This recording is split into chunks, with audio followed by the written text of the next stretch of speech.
Let's get back into the next track, which is going to be, what is our next track? We got Earthquake. Cool. So this track, he starts off with the line "for real" this time, and he follows it up with "you make my earthquake."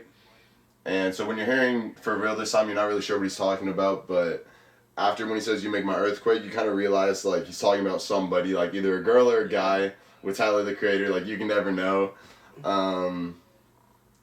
But you can tell like it's sort of him falling for someone new, and he knows like it's going to be different than all the other times. And I feel like whenever I start liking someone, I'm like, yeah, this one's going to be different. Exactly. You know, like this is going to be a lot better than. I shouldn't say names on here. no name dropping, no name dropping. But yeah, every time you sort of fall in love, you think, yeah, like it's for real this time. You know, like it's not going to be some BS like my last relationship. And then I really like the fact that he's relating it to like an earthquake, because that's how it is, you know, like it shakes up your whole world. That's all you can think about. Can't really focus. And then later in the song he says, "I don't want no confrontation. No, you don't want my conversation. Just need some confirmation on how you feel." And I feel like that's sort of the stage when you're afraid to come right out and ask the person that you're talking to, like, "Hey, do you like me?" Mm-hmm. You're sort of avoiding that. But, like, you really want to know. Like, you want that confirmation on how you feel so bad. But you're afraid to, like, take it there too fast and scare the person away. Exactly. Like, I feel like the beginning, that's exactly what it is. It's just, like, he's going through all those emotions, but he doesn't want to push it, like you were just saying. Mm-hmm. So, yeah. Let's get right into the track. All right. Yeah, that track really stood out to me right away. I knew that was going to be one of my favorites off the bat. Oh, yeah, for sure. I don't know, if you watched the music video? No, there's a music video? Yeah, wait, the one on Instagram? Or are you talking about the... No, like a one. YouTube one. No, I didn't see that. Yeah, it's pretty funny. But, no, we were talking about this last night, too. I had an idea... I just keep going. Alright, yeah, so, like, throughout the whole song, Tyler's, like, auto-tunes, you know, obviously. And I don't know about you, but the Playboy Cardi feature's okay, in my opinion. Yeah, no, he didn't say much. He didn't say much. It was just like a surprise. Mm-hmm. It was one of those nice surprises. It was like I don't know. That song would have been totally fine without Playboy, in my opinion.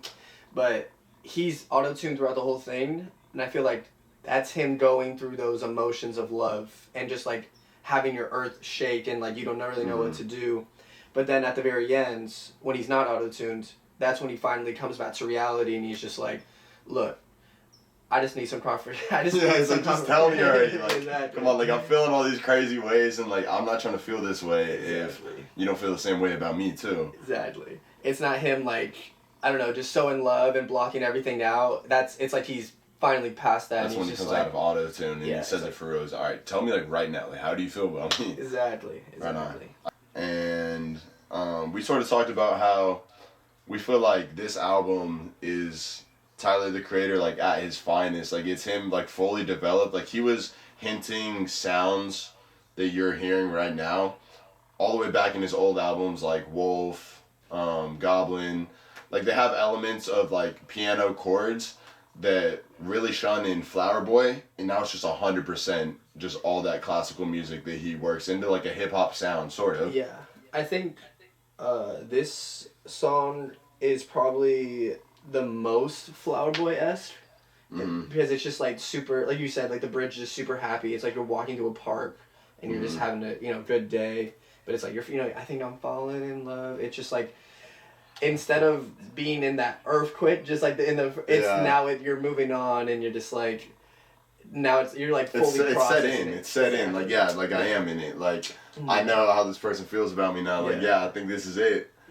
Let's see. So next up, we got Running Out of Time. This one hit me.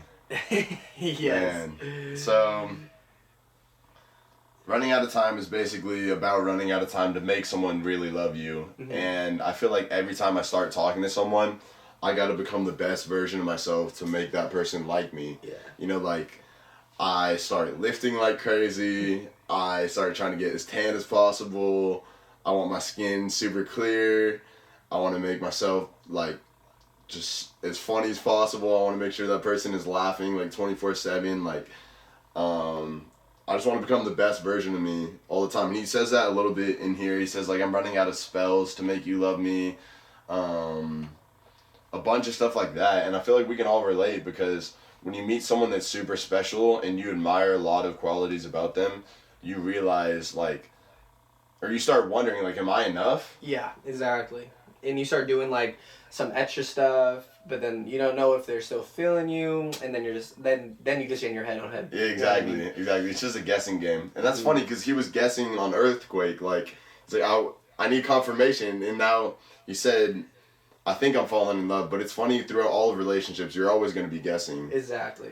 It's like on Earthquake, he's going for the love. Then it's like, I think I'm falling in love, and now it's like, I'm running out of time to have your love. Yeah. So you can see that transition, and that's, I feel like a lot of people have gone through that in their life. That whole, just the process of doing that. For sure. So, yeah. And I don't know if any of you that are listening right now like Juice WRLD, but his last album was called Death Race for Love. And this track reminded me of that album right off the bat, because like the title of the album is Death Race for Love, and so I sort of imagine Juice WRLD saying like, am I gonna die first or am I gonna find true love? Mm-hmm. And that sounds real heavy, but like on a lighter note, I feel like sometimes I feel like, which one is gonna happen first? Am I gonna find the happiness and acceptance that I'm searching for in everything I do first, or is like time gonna run out? And like, am I ever gonna get it? You know, at 19, 18, 20, 21, like you have no clue what your life looks like.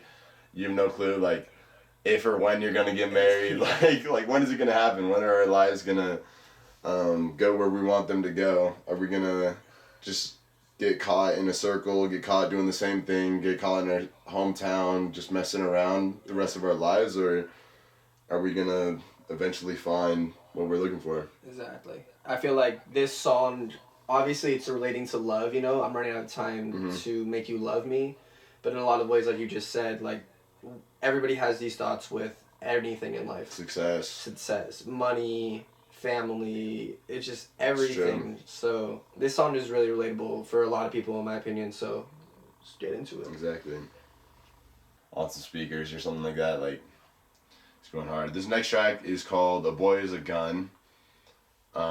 This is one that I saw the preview clip on Instagram and was pretty intrigued. It shows him climbing up like some kind of tower. Yeah. Some electrical tower or something like that. And there's like lightning and thunder going on, and the part of the song is where it's like, you so motherfucking dangerous, you so motherfucking dangerous. And he falls off the tower, and I think it sort of goes to show that, you know, love can be dangerous at times. It can be scary. A lot of times, you know, you can be in a relationship and you know it's toxic, but you don't care because you just want those feelings, you know? Yeah, exactly. And it's messed up. I mean, it's like, what's it called? You know, he's talking about like, why are you still hiding, you know, why are you hiding yourself from the rest of everybody else? So, and like, it's like, why are you the best for me? But it's like, why do I feel like you're the best for me, yet you're actually the worst for me? I feel like he's just still going through those like thoughts of, you know, feeling like, you know, just kind of blocking everything that's negative that somebody's presenting to you because you're so in love with them and you want to pursue them so bad.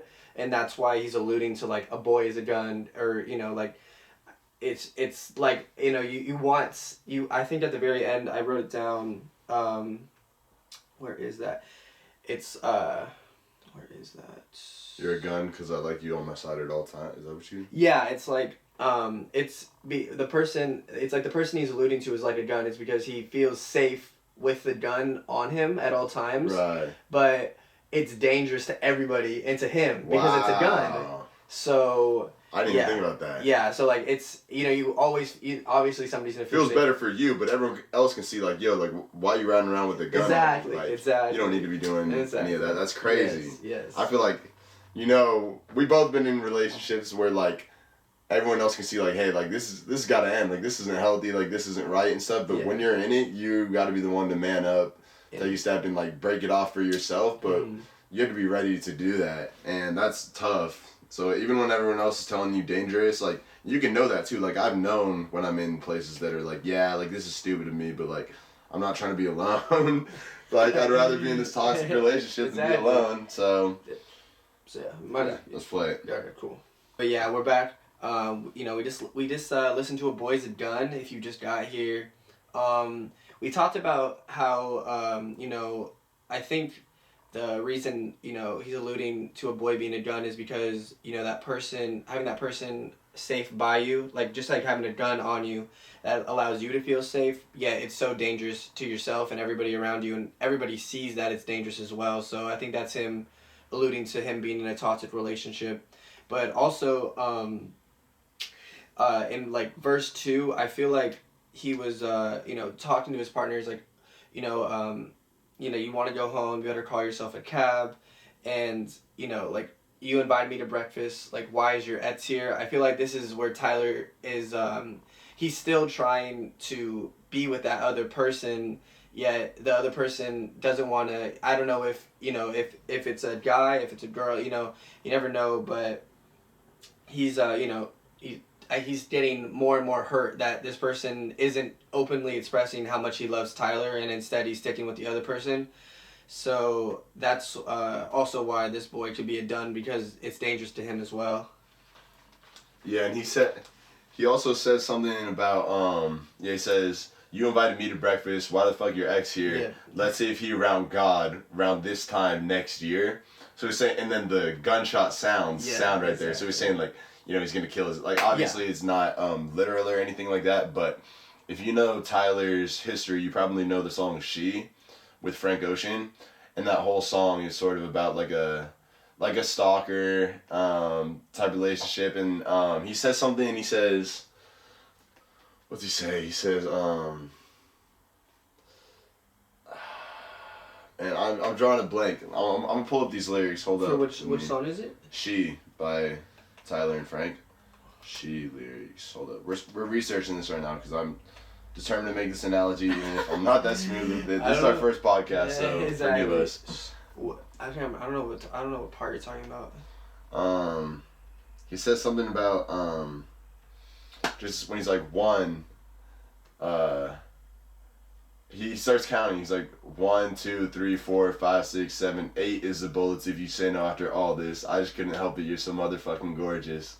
And like he just talks about like some weird shit about like shooting people, and, like, but like he also, you know what else he talked about? He talked about one time he got a lot of backfire for that song because it's about him being a stalker, and people were like really judging him and judging his career off that and saying like you shouldn't listen to Tyler after this song because it sort of has that kind of vibe. And then he was like, why is it that when Eminem talks about killing people and having people in his trunk on Stan and stuff like that, like nobody says it's bad or anything like that?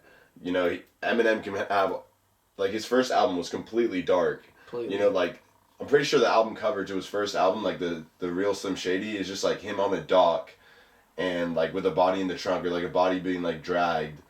And he was like, it's just funny how like a black man tries to express himself and do the same thing, and look what happens. Whereas like a white person like Eminem does it and it's completely looked past. I didn't even think about that. Didn't think about that at all. Right. So when you hear stuff like that, you know, you can never really take it literally, as goes with all hip hop, to be honest. But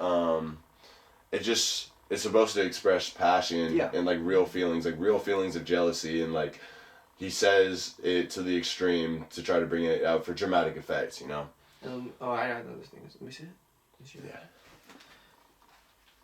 I feel like that's what he's talking about at the end too. Like the whole time, he's talking about trying to. I think this was on New Magic Wand. Why? I didn't get to say this because we were having like technical difficulties, but on New Magic Wands, the person, at first, like I was talking about how it may be the Photoshop thing, but also he's talking about, you know, how this 60-40 isn't working, and I want 100 of your time, but it's like, she's gonna be dead, I just got a magic wand, so maybe this magic wand is also a gun, so that's where it goes into A Boy Is a Gun as well, because he starts, like Dallas was saying, like, it's jealousy, and maybe he, like, is, instead of trying to just make her disappear, he wants to kill her, and then at the end of the song, when he realizes he's not going to get them, he's going to kill both of them. So yeah, it's just, I feel like he's different, that you can make so many different metaphors for these different songs. That's why I feel like I'm really intrigued by each of them. So yeah, we're gonna go What's up next? The Puppet. Yeah, Puppet. Oh yeah, that's you. So yeah, so the next song on this album is Puppet. I feel like this song has been my I feel like Running Out of Time is kind of at the edge, but Puppet was my original favorite and still like top 2 for sure. And I feel like it's just because I've been able to relate to it, especially a lot like lately. It just like, you've had those relationships in the past where you listen to everything that person is saying, and you listen to, you're only reacting to like what they're doing. You're not reacting because you want to do something, or you want to do this, you want to do that. It's like, oh, this is how you're feeling, let me do this for you, and this is how you're feeling today, I'm gonna do this instead. So I feel like Puppet, it's like, when you're in a toxic relationship, you're being controlled to do anything and everything to make that person happy. And I feel like that's just been hitting, like, that hit like really hard lately. And what's it called? I'm trying to see if there's anything else I wanted to say before it started it. We got about, 2 more tracks left? 3, yeah, I think 2 or 3. 2 or 3 more tracks left. But we're gonna take a second. We're gonna talk about Kanye real quick. Yeah, so I feel like everyone loved Kanye's first albums. Everyone agreed he was the truth with College Dropout, Late Registration, Graduation, 808s and Heartbreak. Yeah. A lot of people think he fell off at Yeezy. Yeezy? Yeezus. Yeezus, yeah. I didn't really like Yeezus. It was alright though. It's like alright, he did some like stuff with production was crazy on Yeezus, and then a lot of people think he fell off at Life of Pablo. Mm-hmm. And Ye was mixed. So, and of course, like all of his tweets, some people love him, some people hate him. Obviously the whole slavery was a choice was a big thing, but he clarified that later, and he was saying, obviously I know that blacks didn't just walk on the boat from Africa. He was like, when I said slavery was a choice, he was talking about the mental enslavement and the mental torture that was enforced by slave owners, and how that was the most harming thing, and how people need to make sure that they're not mentally enslaved today. And too many people stay in their lane, and Kanye, he wants to be outspoken and not be enslaved by society. Exactly. I feel that. I think Karma was saying she agreed with slavery, was a choice. It was another, but he just needs help. Yeah. I feel like he has so much thoughts, and I feel like any creative... But no, I feel like he has so much thoughts. I think we were talking about that, about like being on like medication and stuff like that. Like, yeah. I feel like once, because he was talking about how he stopped taking medication, so maybe like that allowed him to be in such a huge creative space where like he had so much thoughts, he didn't know how to like say it right. You know what I mean? Exactly. It's just he has so much things going through his head because he wasn't on that medication anymore, and that's just came out wrong. For real, Karma, you have a great point about how he has the right idea, just wrong choice of words. That's the thing, and so many people are not willing to look past that. And let's see, he does not need the meds. No. I don't know.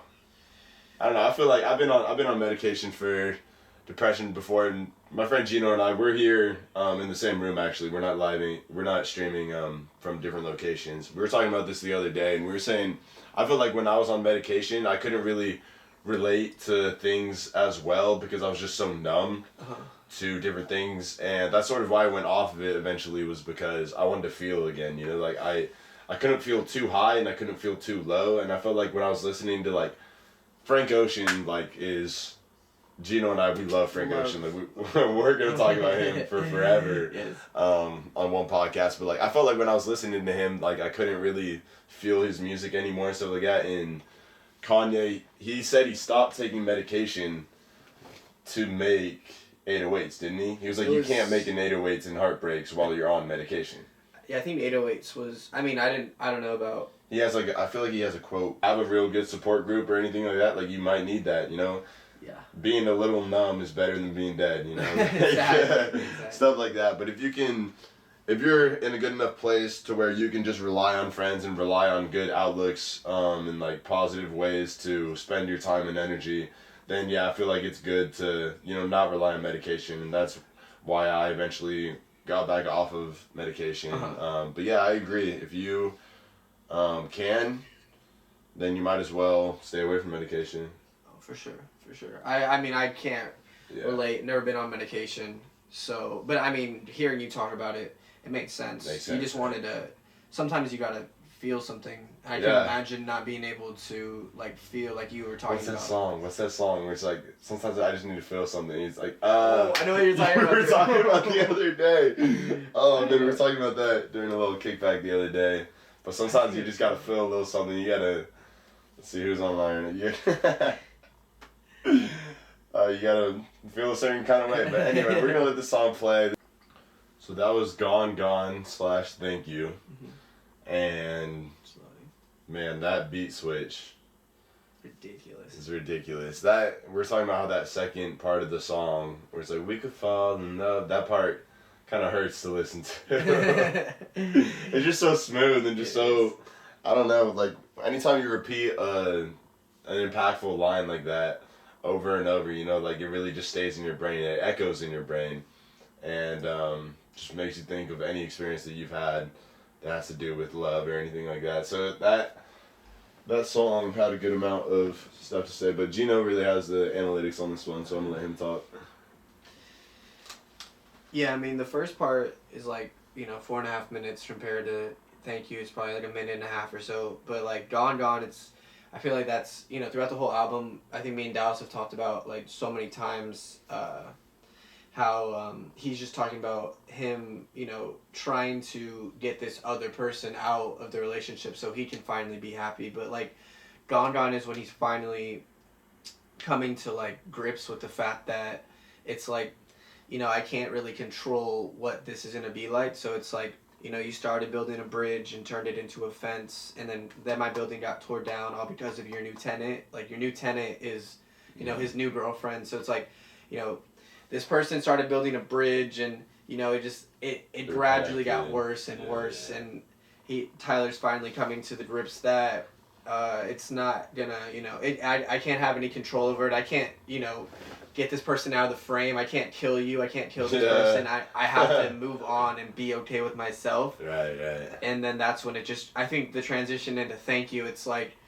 he's finally, instead of thinking about all the bad things, it's like, that's true. Thank you for, you know, thinking of all the good times, you know, thank you for, you know, the love you gave me. Thank you for the memories we have. Thank you for, you know, everything you've taught me. I feel like that's where it starts to get like really, like Dallas said, it hurts because, you know, after you let all that like anger out, and you know, or not even that anger out, once you're like come to grips with it, and then you think about all the good times, that's when you get nostalgic, and then that's when it gets super emotional. Just like thank you for, you know, doing that. Those were some great points, G, as always. So next up, we got I Don't Love You Anymore. And this is the second to last track. By the way, if you're here with us right now, I'll just let you guys know a little bit about what we're going to be doing. So this is sort of the launch of our show. We thought we'd cover Tyler because we both have been listening to him for years. But I think tomorrow, are we going tomorrow? We could go maybe. Tomorrow. We might be going on tomorrow. Yeah. But we're going to be covering an artist on Tuesdays. Yeah. And then just doing our favorite songs on Thursdays. Yeah. Gonna do about five songs each. Uh-huh. And then say how we relate to them, why they're important. There'll be a lot more upbeat stuff. So we're not always this serious. We have a good time too. Exactly. I feel like Tuesday, I feel like me and Dallas, there's certain times where we really want to talk about an album, talk about an artist. But then there's other times where it's like, yo, like, have you heard this song? Have you heard this song? Yeah. So, like, I feel like having Tuesdays as albums or artists, and then Thursdays is just anything. That's just exactly what we already do. So True. I think we're just excited for this the whole start. So yeah, I'm glad you guys have seem to be enjoying our first episode. We're still going with it. Yeah. And we have more upbeat stuff coming too. We're not always this serious. Yeah. So yeah, you can tune in and get turned one time. Exactly. So yeah, this next track is "I Don't Love You Anymore." This, I feel like, the way Tyler says it, he says it with so much passion. Yes. He's yelling like "I don't love you anymore," like loud, and it feels like he's trying to convince himself. Yeah. Like he's not sure.